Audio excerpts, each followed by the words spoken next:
Beth, aqui é a professora Heloísa e hoje eu trouxe para vocês o desfecho do caso da Laika. A Laika foi uma paciente canina de 7 anos que eu atendi. Era uma paciente mestiça de boxer, não era bem um boxer, mas lembrava assim, o tutor chamava de boxer, mas era aqueles SRD meio parecido com raça, né? E a Laika, ela estava com um histórico de há mais de um mês, ela já vinha emagrecendo, comendo menos, estava bem prostrada, sonolenta, segundo o tutor, e ele já tinha procurado outro veterinário. Segundo ele, esse outro vet fez um hemograma, mas ele não tinha um hemograma para me apresentar. Ele só disse que existia uma anemia bastante severa e que ele tratou para hemoparasitose, falou que era doença do carrapato e fez tratamento de doxiciclina por 28 dias. Só que, segundo o tutor, ela melhorou um pouquinho, mas não foi nada assim considerável.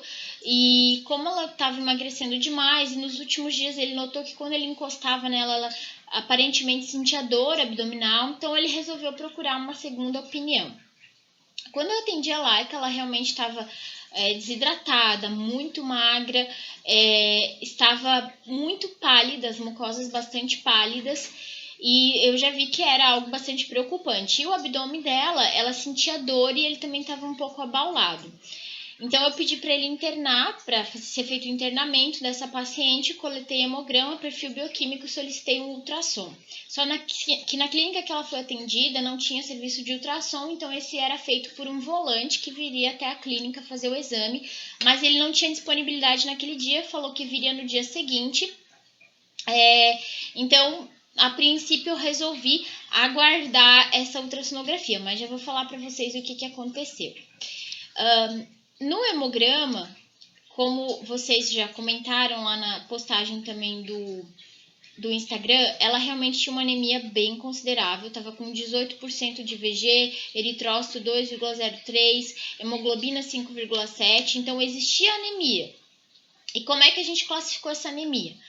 Bom, em relação ao VCM-CHGM, ela está com uma anemia macrocítica hipocrômica. E temos também trombocitopenia, plaquetas também estavam reduzidas e nas observações anisocitose, policromatofilia acentuadas e presença de macroplaquetas. O que essas alterações nos dizem em relação à classificação? Não foi feito reticulócitos aqui para a gente ter um valor, uma especificação mais precisa dessa classificação, uma graduação dessa regeneração medular, mas eu classifiquei como uma anemia regenerativa, porque os eritrócitos jovens, eles são maiores, são células maiores e têm uma concentração de hemoglobina menor. Por isso que essas anemias costumam ser macrocítica hipocrômica e causarem anisocitose e policromatofilia. Além disso, as macroplaquetas costumam aparecer quando existe atividade de regeneração lá na medula. Então, havia regeneração e liberando também plaquetas maiores, assim como os eritrócitos. Então, aparentemente, era um processo regenerativo.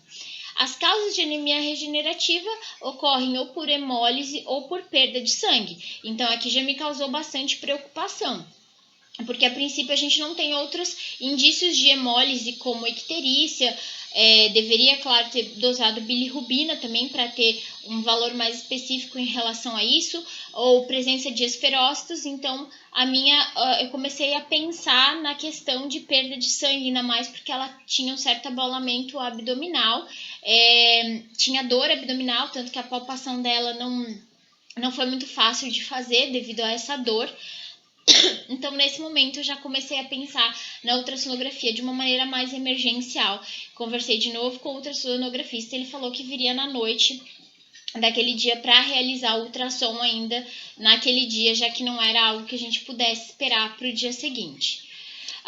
Em relação aos leucócitos, a gente tem um aumento total de leucócitos e ele ocorre tanto por neutrófilos maduros quanto neutrófilos jovens. Pode ver que a gente tem aumento de bastonete e de metamielócitos. Aqui não tem nem o valor de referência porque não era para aparecer metamielócitos. Então, existe um desvio à esquerda nessa situação aqui. Além disso, tem monócitos aumentados também tem monocitose, então aqui existe um processo, uma resposta inflamatória desses leucócitos, porque a medula vai jogar o que ela tem de células maduras. Quando ela não tiver mais células maduras suficientes para combater um processo inflamatório, ela manda células jovens também, que são os bastonetes, os metamielócitos.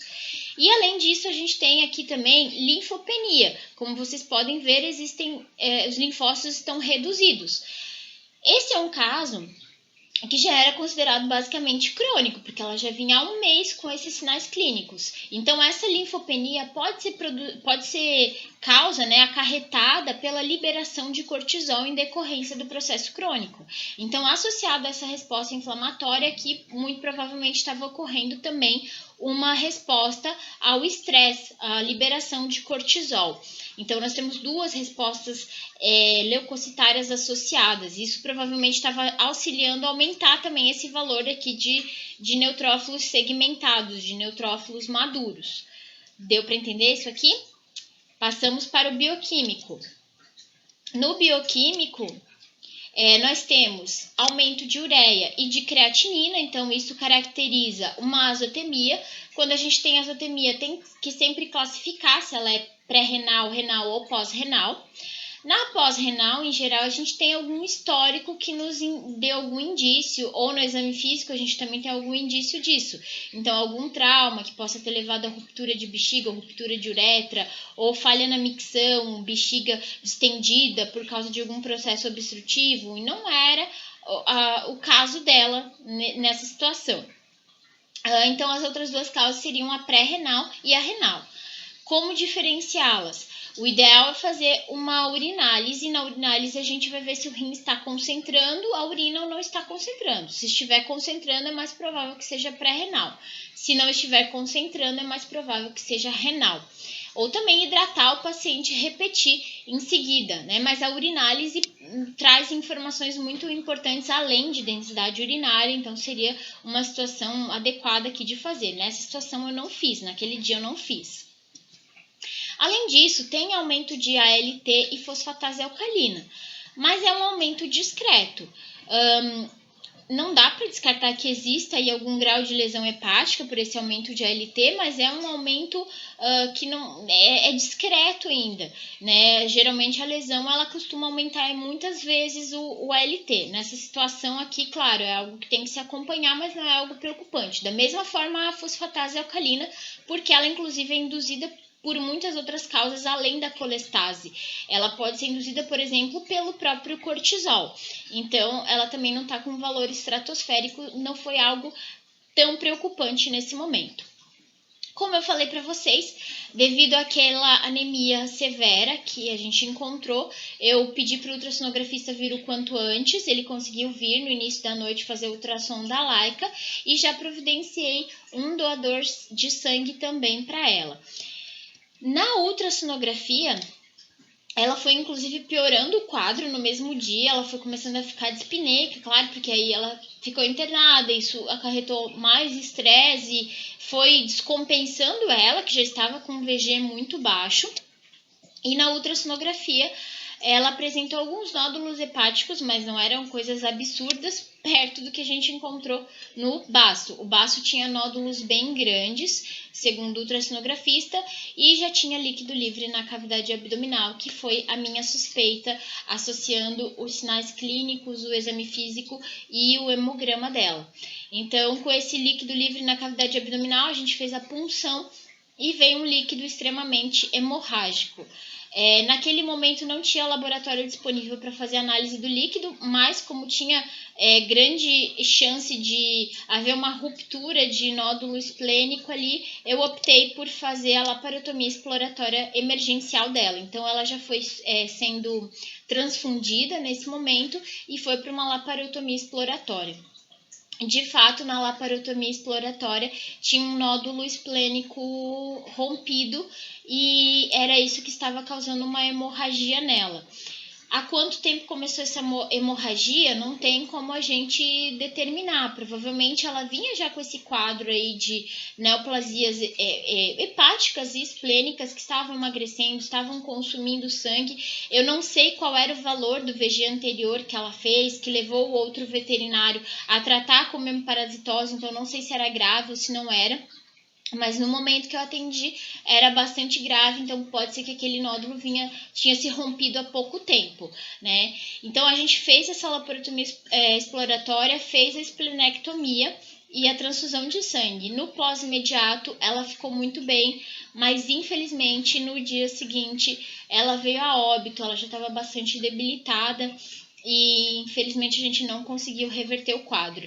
O baço foi encaminhado para histopatologia, mas antes de encaminhar para histopatologia, a minha suspeita, obviamente, já era o hemangiosarcoma, que é uma neoplasia muito comum no baço e que ela é uma neoplasia endotelial, né, que pode muito comumente causar sangramentos, hemorragias, desde pequenos até grandes, quando existe ruptura de nódulos grandes, e foi o que aconteceu e que confirmou no histopatológico desse baço.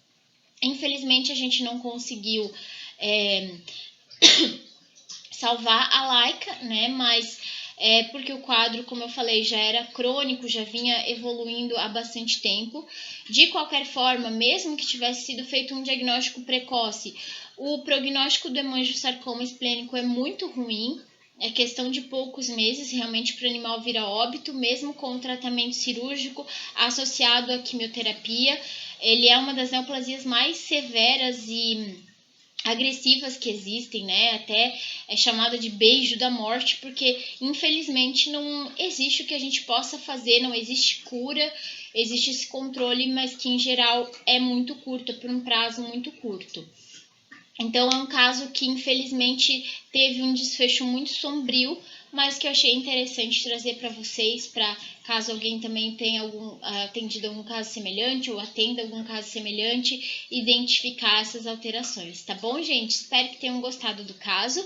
Deixem seus comentários aqui pra gente, suas contribuições, críticas construtivas. A gente está sempre aqui para receber feedback, para dar as nossas opiniões, mas para receber também. Então, eu gosto muito quando vocês comentam. Um beijão e até as próximas semanas.